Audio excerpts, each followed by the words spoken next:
Puss in Boots. Once there was a young man called Peter. Peter was very poor and had very few possessions, other than a little black and white cat.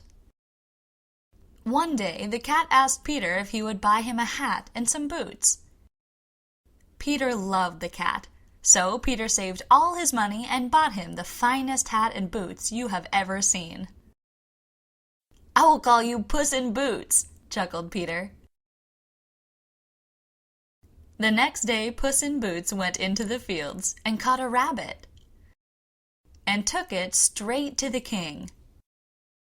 "This is a gift from my master, Prince Peter," said Puss in Boots.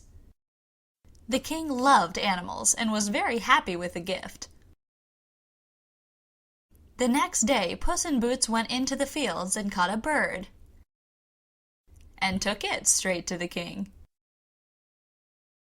"This is a gift from my master, Prince Peter," said Puss in Boots. Once again the king was very happy with the gift.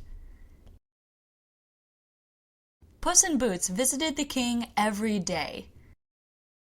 Each time he brought a different animal with him.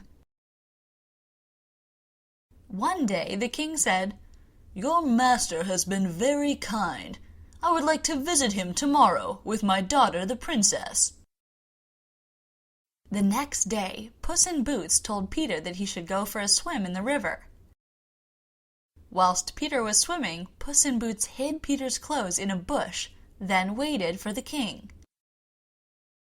When the king went past, Puss in Boots jumped out and stopped his carriage. "Whilst my master was swimming, robbers have stolen his clothes," said Puss in Boots. "Then he must borrow some of my clothes," said the king kindly.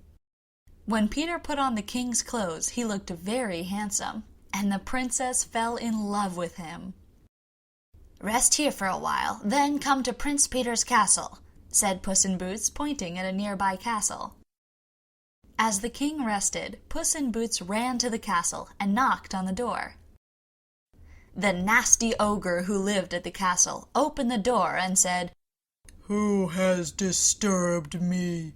I'm going to eat them for my breakfast." Puss in Boots quickly asked, "Is it true you can change into any animal you choose?" "Of course," said the ogre, and magically turned into a lion to scare Puss in Boots.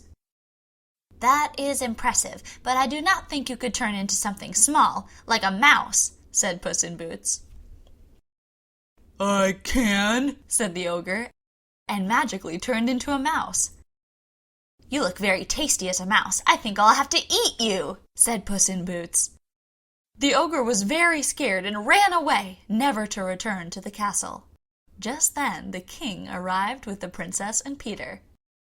"Prince Peter, you must be a very rich man to have such a castle," said the king.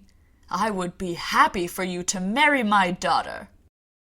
Peter and the princess were delighted and were married the next day. They went to live in the castle with Puss in Boots, who spent every day sleeping and chasing mice. He was very happy. The end.